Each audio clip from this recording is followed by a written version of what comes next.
Oke, kita ulangi ya. Jadi eksternalitas ataupun eksternalitis itu mengacu pada efek ataupun akibat atau pengaruh yang tidak diperhitungkan dari tindakan seseorang terhadap kesejahteraan pihak lain. Eksternalitas menyebabkan pasar menjadi tidak efisien sehingga pasar gagal memaksimumkan total surplus. Jadi, di dalam eksternalitas ada salah satu tindakan orang ya, tindakan orang itu akan menyebabkan ataupun berdampak kepada pihak lain tanpa adanya kompensasi ataupun orang yang melakukan tindakan kepada sehingga menyebabkan kerugian ataupun keuntungan kepada pihak lain itu tidak membayarkan kompensasi. Nah, ini dia.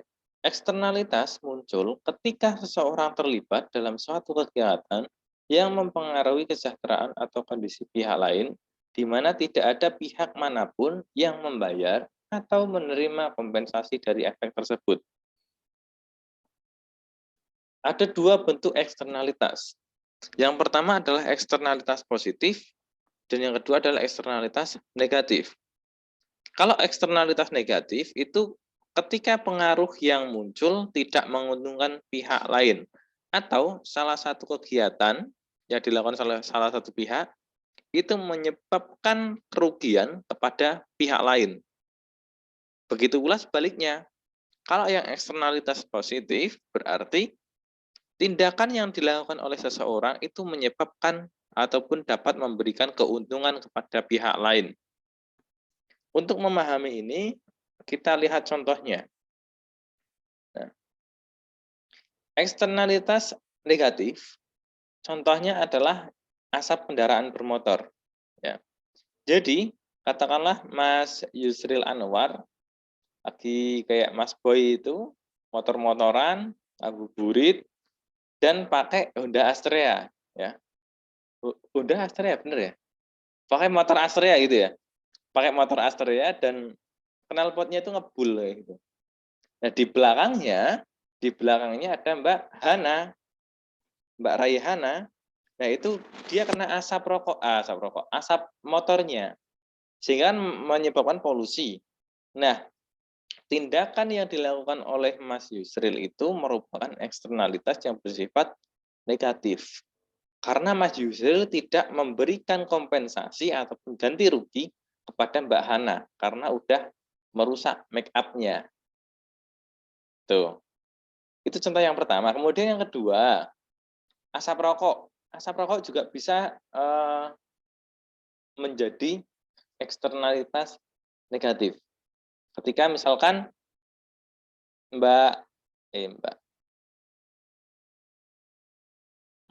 Mas Sandy, Mas Sandy itu lagi makan sama Mbak Sikta ya.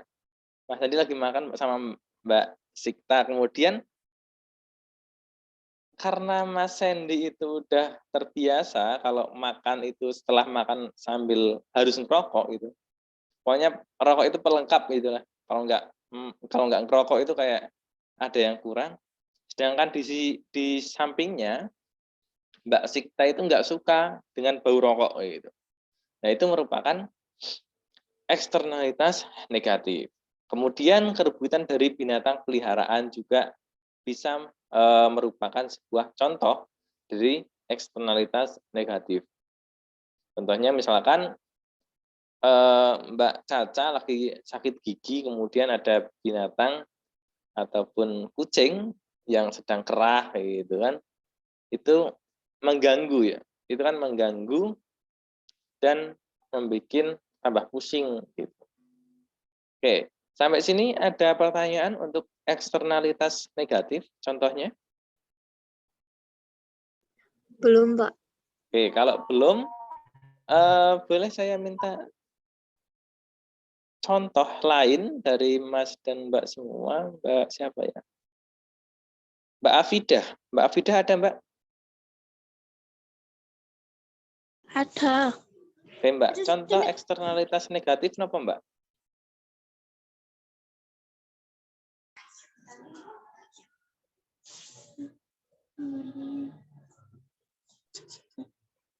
Bentar, Pak.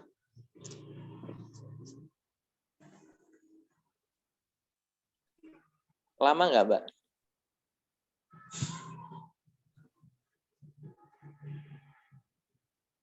Gimana, Mbak? Mbak Afidah?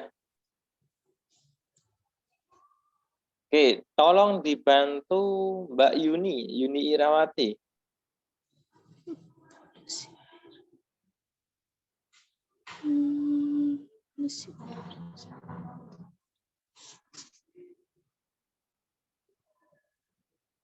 Polusi air, Pak.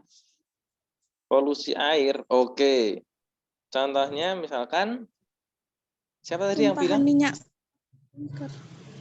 Afida. Oh, Mbak Afidah. Tumpahan minyak ya, Mbak? Oke, benar. Nggih. Kalau Mas siapa ya? Mas Setio Wicaksono. Contoh eksternalitas negatif apa, Mas?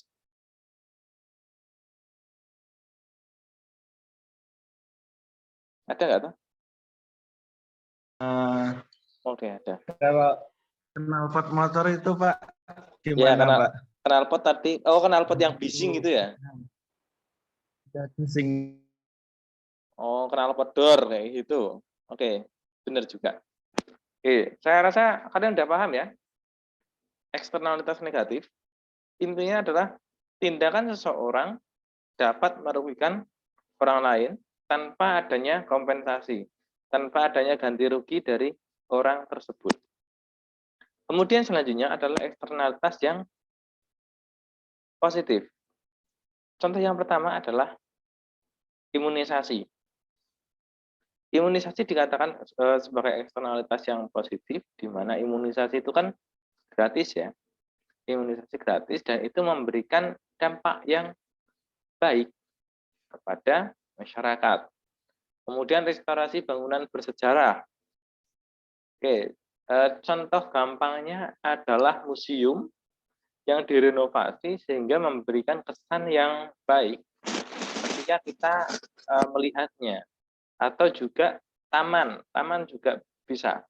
Taman juga bisa memberikan, bisa sebagai eksternalitas positif. Ketika kita melihat taman indah, asri, itu kan senang juga. Hutan kota juga. Kemudian ada riset untuk teknologi baru, penemuan-penemuan baru, ya, itu juga merupakan contoh dari eksternalitas yang positif. Kemudian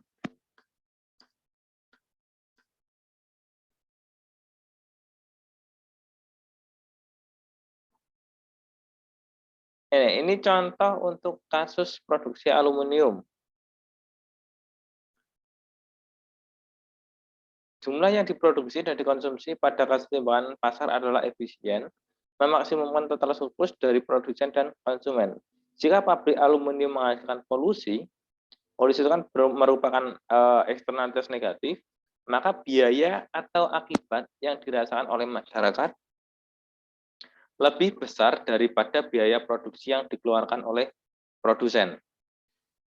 Jadi ketika ada sebuah eksternalitas yang bersifat negatif, itu muncul biaya yang diakibatkan atau biaya yang dirasakan oleh masyarakat.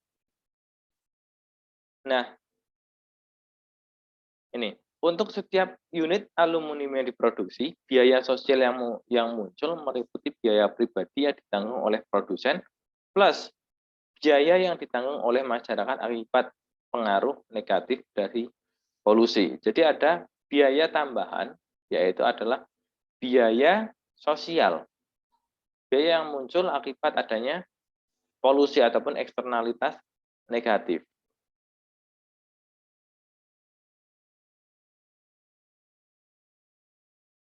Oke, ini merupakan kurva untuk polusi dan sosial optimum ataupun optimum sosial di mana di dalam kasus tadi pabrik aluminium itu memberikan eksternalitas yang sifatnya negatif. Nah, di sini ketika terjadi eksternalitas negatif, biaya sosial barang-barang melebihi biaya swasta. Dengan demikian, jumlah optimum ataupun key optimum itu lebih rendah daripada kesetimbangan. Key optimum itu lebih rendah daripada kesetimbangan, itu key pasar. Ya. Nah, di sini besarnya adalah cost of pollution. Besarnya biaya polusi, biaya yang ditanggung oleh masyarakat akibat adanya polusi ataupun adanya eksternalitas yang sifatnya negatif. Perpotongan antara kurva demand dan kurva social cost menentukan level output yang optimal. Output yang lebih sedikit daripada jumlah output hasil kesetimbangan pasar. Nah, di dalam eksternalitas yang negatif, ya, muncul yang namanya adalah internalisasi eksternalitas, yaitu melibatkan perubahan insentif untuk membuat semua pihak memperhitungkan efek eksternal dari kegiatan mereka. Atau dengan kata lain bahwa seperti pengenaan pajak, ya, pengenaan pajak di mana pihak yang memberikan kerugian kepada pihak lain, kalau yang tadi itu adalah produsen, ya, ataupun pabrik, itu memberikan insentif bagi penjual ataupun pembeli di pasar agar memperhitungkan pengaruh eksternal dari tindakan mereka. Jadi ada biaya tambahan. Pada dasarnya, para produsen aluminium akan memperhitungkan biaya polusi pada saat menetapkan jumlah penawaran aluminium karena pajak itu membuat mereka membayar biaya eksternal itu. Kebijakan ini dibuat berdasarkan salah satu dari 10 prinsip ekonomi, yaitu berkaitan dengan orang memberikan reaksi terhadap insentif. Jadi, ada biaya yang harus dikeluarkan oleh produsen untuk membayarkan kayak seperti hanya pajak untuk ganti rugi karena dia menyebabkan polusi atau bisa disebut dengan eksternalitas yang negatif. Sehingga ataupun tujuannya itu adalah untuk social optimal output dapat diperoleh. Pemerintah dapat menginternalkan eksternalitas tersebut dengan menarik pajak pada produsen agar produksi dikurangi untuk mencapai jumlah kesetimbangan yang social desirable. Oke. Salah satu caranya adalah dia harus mengurangi tingkat produksinya agar polusinya itu masih terjaga. Kemudian untuk yang eksternalitas positif, ketika eksternal itu menguntungkan pihak lain, nilai sosial suatu produk melebihi nilai secara pribadi. Contohnya adalah teknologi spillover. Contoh positif externality yang timbul ketika inovasi atau desain dari suatu perusahaan tidak hanya menguntungkan perusahaan tersebut. Jika teknologi tersebut digunakan oleh masyarakat luas, maka juga akan menguntungkan masyarakat. Seperti hanya penemuan ataupun teknologi, ya. Ini untuk kurvanya, ketika ada eksternalitas yang positif, ya, key optimum itu dia lebih tinggi daripada key pasar. Karena ada manfaat yang diperoleh oleh masyarakat. Ya. Intinya seperti itu. Sehingga social value-nya itu adalah bergeser ataupun di sebelah kanan kurva demand. Perpotongan antara kurva penawaran dan kurva social value menentukan tingkat output yang optimal, yang lebih besar dari jumlah kesetimbangan. Jadi output yang optimal ataupun kesetimbangan optimal itu lebih besar daripada kesetimbangan pasar. Pasar menghasilkan jumlah kesetimbangan yang lebih sedikit daripada jumlah social desirable. Nilai sosial barang melebihi nilai pribadi barang tersebut. Maksudnya adalah nilai manfaat dari adanya barang itu melebihi nilai dari pribadi. Contohnya ada penemuan ya. Penemuan sekali menemukan itu bisa digunakan berulang-ulang kali karena itu bermanfaat bagi orang banyak. Salah satu contoh untuk eksternalitas yang positif adalah adanya subsidi yang dikeluarkan oleh pemerintah. Ya, ketika pemerintah memberikan subsidi, harga mula-mula tanpa subsidi dengan harga setelah ada subsidi kan lebih rendah harga setelah subsidi ya. Jadi sebagian harganya itu dibayarkan oleh pemerintah. Nah, ketika pemerintah memberikan subsidi kepada barang, ataupun katakanlah yang paling mudah itu adalah BBM, kayak gitu, nilai manfaat ataupun nilai sosialnya itu lebih tinggi daripada nilai pribadi atau nilai barang itu. Karena dia memberikan keuntungan yang sangat tinggi kepada masyarakat. Kemudian ada kebijakan di bidang perindustrian juga, intervensi pemerintah, hukum paten, hak paten itu juga menginternalkan eksternalitas. Oke, kemudian dengan adanya eksternalitas, khususnya adalah eksternalitas yang negatif, muncul solusi dari sektor swasta tanpa melibatkan pemerintah untuk sama-sama dalam menghilangkan ataupun mengurangi yang namanya eksternalitas. Tindakan dari pemerintah tidak selalu dibutuhkan untuk menyelesaikan permasalahan eksternalitas.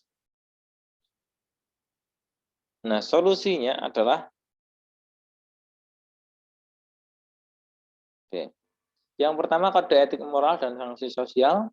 Jadi ketika ada orang, katakanlah dia pakai knalpot door kayak gitu, bikin bising banget, ya, dia bisa dihukum ataupun tanpa melibatkan pemerintah, tanpa melibatkan aparat kayak gitu, dia bisa dihukum dengan menggunakan sanksi sosial oleh masyarakat. Sektor swasta itu adalah masyarakat. Kemudian bisa juga melalui organisasi ataupun lembaga sosial, seperti halnya LSM, kemudian bisa memberikan masukan, mengintegrasi beberapa tipe bisnis antara petani apel dan peternak kumbang madu. Contohnya aja ya. Kemudian ada perjanjian antar pihak yang berkepentingan. Di sini contohnya adalah perjanjian antara petani apel dan peternak kumbang tentang skala kegiatan masing-masing yang saling menguntungkan. Oke, kemudian ada yang namanya teorema Quase. Quase teorem ataupun teorema Quase adalah suatu proposisi yang menyatakan pihak swasta dapat melakukan tawar-menawar tanpa melibatkan biaya untuk mengalokasikan sumber daya. Yang artinya bahwa mereka mampu menyelesaikan masalah eksternalitas itu sendiri tanpa melibatkan pemerintah. Oke. Sebagai contoh, kalau di dalam buku, ini ada yang namanya Dick. Dick itu dia pelihara anjing, anjingnya itu diberi nama Spot. Dan si Jane ada di halaman 196 ya. Jane itu dia yang tinggal di sebelah rumah Dick. Nah di sini Jane merasa terganggu karena adanya gonggongan anjing punyanya si Dick. Nah kemudian mereka berunding sesuai dengan teorema Quase. Jadi mereka berunding untuk menyelesaikan masalah tanpa melibatkan biaya untuk mengalokasikan sumber daya. Mereka berunding, kemudian dihitung-hitung. Kalau misalkan si Jane itu dia bayar Dick sejumlah uang dengan tujuan untuk menyingkirkan anjingnya, jadi anjingnya nggak boleh di situ lagi. Si Jane bayar, terima bayar kayak gitu, biar nggak kebisingan lagi. Nah itu diperhitungkan. apakah nilai bayarnya dia itu sudah sebanding dengan nilai manfaat yang diterima oleh Dik. Dik itu dia, katakanlah, dia itu maniak dengan anjing. Dia itu nggak bisa tidur dengan anjing, nggak bisa makan dengan anjing, kayak gitu. Nggak bisa makan kalau nggak sama anjing, kayak gitu ya. Nah, kemudian mereka caranya itu adalah melakukan teorema Klase, ataupun mereka melakukan preposisi, ataupun diskusi, tawar-menawar, untuk menyelesaikan masalah mereka. Nah, entah endingnya seperti apa, intinya mereka menyelesaikan masalah eksternalitas itu dengan tawar-menawar. Gitu. Itu adalah salah satu kasus untuk teorema Klase. Ada biaya transaksi, yaitu biaya yang harus dikeluarkan oleh pihak-pihak yang terlibat dalam suatu proses perjanjian dan proses tawar-menawar. Nah, jadi dengan adanya yang tadi itu, antara kasus si Dik sama si Jen itu berunding dengan menggunakan teorema Klase, akan tetapi kadangkala itu tidak berjalan dengan baik, nggak ketemu titik tengahnya gitu istilahnya, nggak ketemu titik tengahnya, kemudian malah justru menimbulkan biaya transaksi. Seperti halnya kalau misalkan masalah anjing itu masuk ke dalam pengadilan, dia harus pakai pengacara, kemudian dia harus pakai penerjemah anjing kayak gitu. Anjingnya ditanyain dia maunya tinggal di mana gitu kan. Dan lain sebagainya. Sehingga dia muncul dari solusi swasta itu, dia justru muncul biaya-biaya yang lebih tinggi, yaitu disebut dengan biaya transaksi. Sehingga nggak selalu solusi dari sektor swasta itu berhasil. Sehingga kadang solusi pihak swasta mengalami kegagalan akibat tingginya biaya transaksi, sehingga kesepakatan tidak mungkin tercapai. Si Jen bayar terlalu rendah kata Sidik, atau Sidik nggak mau dibayar, pokoknya tetap hidup dengan anjingnya. Siapa tadi namanya? Anjingnya Sidik itu namanya adalah Spot. Gitu. Nah, kemudian karena pihak swasta itu tidak mampu menyelesaikan masalahnya, maka muncul pihak pemerintah ataupun adanya kebijakan publik terhadap eksternalitas. Ketika eksternalitas bersifat nyata dan solusi pihak swasta ditemukan, pemerintah harus berusaha menyelesaikan melalui yang pertama kebijakan perintah dan pengadilan, kebijakan berbasis pasar,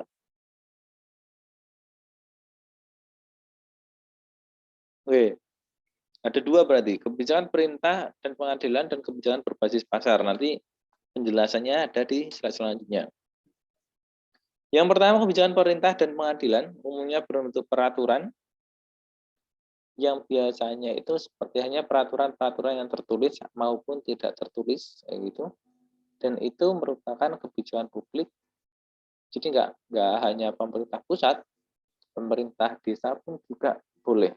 Misalkan tidak boleh memelihara anjing di lingkungan ini, atau pemulung dilarang masuk, atau pengemis dilarang masuk, atau yang lain sebagainya. Tentu kalian sudah tahu ya, sudah pernah lihat juga. Kemudian menganjurkan atau menyarankan perilaku tertentu yang menguntungkan. Kemudian, ini contohnya, mewajibkan semua imunisasi, menetapkan ambang batas polusi, menghukum perusahaan atau pihak yang melanggarnya. Ini kebijakan berbasis pasar. Kebijakan berbasis pasar, pemerintah bisa menggunakan pajak dan subsidi untuk insentif bagi pihak swasta untuk meningkatkan efisiensi sosial. Nah, kebijakan berbasis pasar dalam ekonomi itu ada yang namanya Pigovian tax ataupun pajak Pigovian. Untuk lebih jelasnya itu akan kita bahas di mata kuliah ekonomi publik. Kalau di ekonomi mikro ini hanya pengantarnya aja. Jadi pajak Pigovian itu adalah pajak yang diterapkan untuk mengkoreksi efek dari eksternalitas negatif. Sebagai contoh,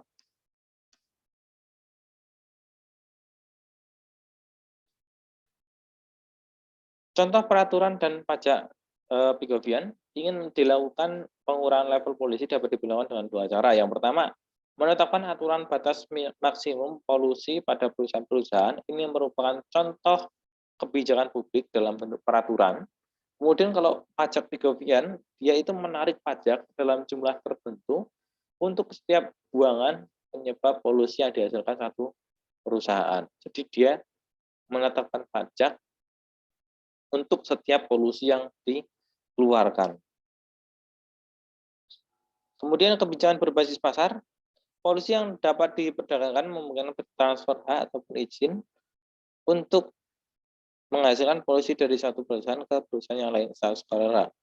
Saat mungkin tercipta pasar bagi hak atau izin tersebut, perusahaan yang dapat mereduksi polusi dengan biaya rendah akan menjual izinnya ke perusahaan lain yang butuh biaya tinggi untuk mereduksi polusi. Oke, ini untuk gambar ya, grafik untuk pajak Pigovian, di mana pajak Pigovian itu kan dia menetapkan pajak terhadap polusi yang dikeluarkan oleh industri itu. Jadi, Pigovian tax mengatur biaya polusinya berkaitan dengan biayanya. Kalau yang satunya terkait dengan peraturan, nah ini izin polusi itu ataupun pollution permit itu memberikan izin untuk jumlah tertentu pada level polusi. Jadi contohnya adalah perusahaan di daerah Temanggung hanya diizinkan untuk menghasilkan polusi sebesar sekian. Kalau lebih dari itu kena sanksi kayak gitu. Kalau yang pajak Pigovian tadi, Pigovian tax itu dia memberikan pajak terhadap polusi, ya, terhadap polusi yang dikeluarkan oleh perusahaan. Oke, mungkin itu materi hari ini. Ada yang ingin ditanyakan?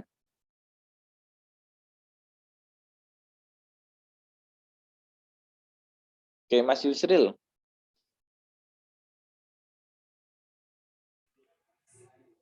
Assalamualaikum warahmatullahi wabarakatuh.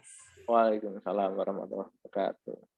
Secara garis besar saya menangkap kalau eksternalitas negatif itu berarti yang merugikan dan eksternalitas positif itu yang menguntungkan.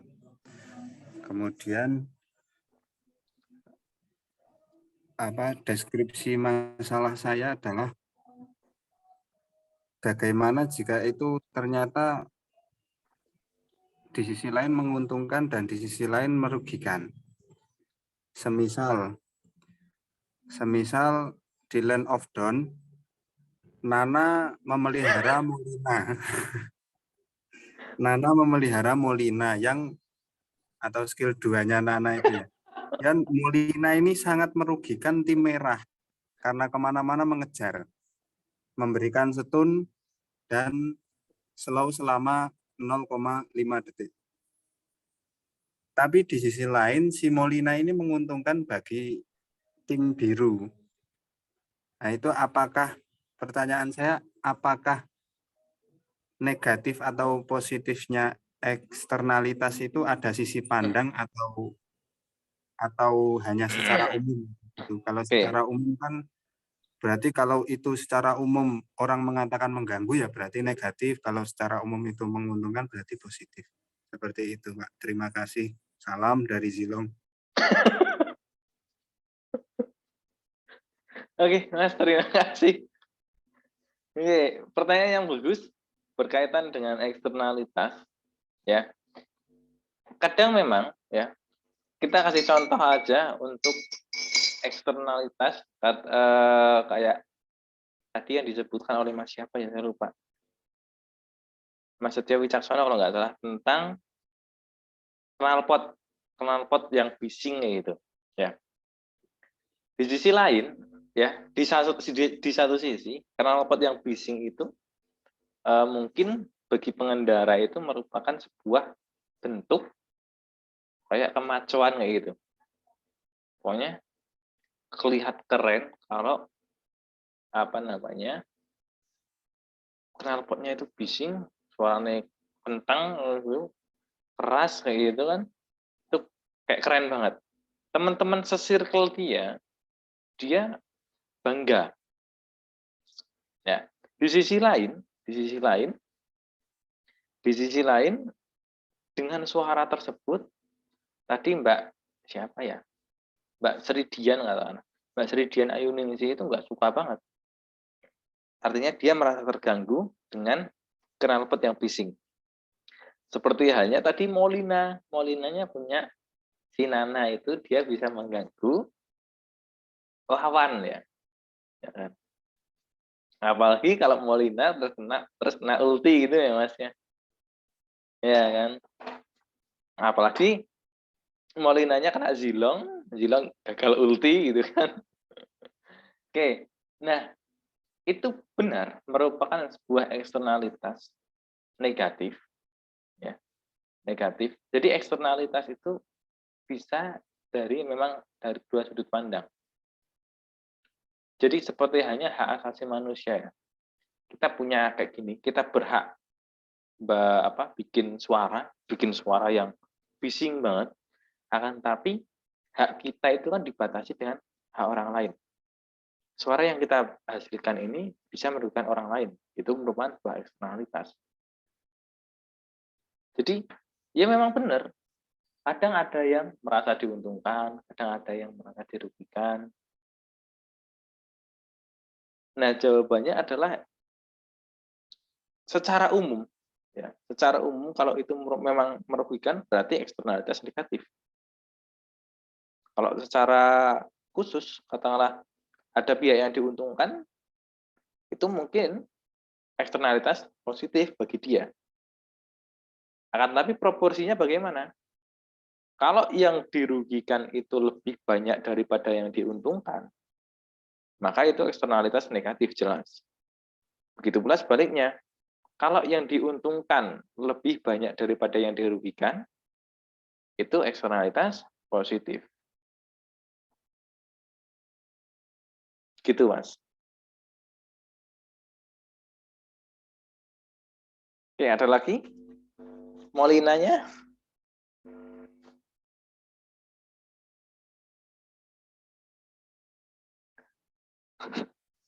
Oke, ada lagi nggak? Nggak ada? Satu lagi Pak. Iya, Mas. Eksternalitas positif itu bisa berubah jadi negatif atau tidak Pak? Oke. Contohnya apa, Mas? Semisal seperti apa ya? Saya tahu, Mas. Contohnya ya, misalkan begini. Dangdutan ya, Mas. Nah, itu bisa nanti tiba-tiba tawuran. Nah, itu betul, Mas. Awalnya eksternalitas positif dari adanya dangdutan, ada hiburan, orang-orang pada seneng. Nah, suatu ketika itu bisa berubah menjadi eksternalitas yang negatif ketika tanpa adanya kontrol. Bisa saja, Mas. Nggak ada yang nggak mungkin sih. Nah, makanya tadi ada yang kebijakan-kebijakan, ada peraturan, ya, ada peraturan, nggak boleh mendem, gitu. Nggak boleh tawuran, itu kan sebagai salah satu cara untuk mengatasi timbulnya eksternalitas yang negatif atau dikenakan pajak Pigovian tax gitu. Kalau sekali ada indikasi ribut dikeluarkan, kemudian suruh bayar ganti rugi gitu, kan bisa juga. Oke, gitu ya.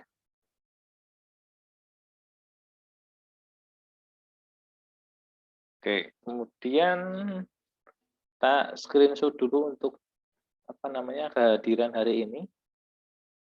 Silakan kalau ada yang mau mengaktifkan kameranya, tak persilakan. Kalau nggak ada ya screenshot langsung.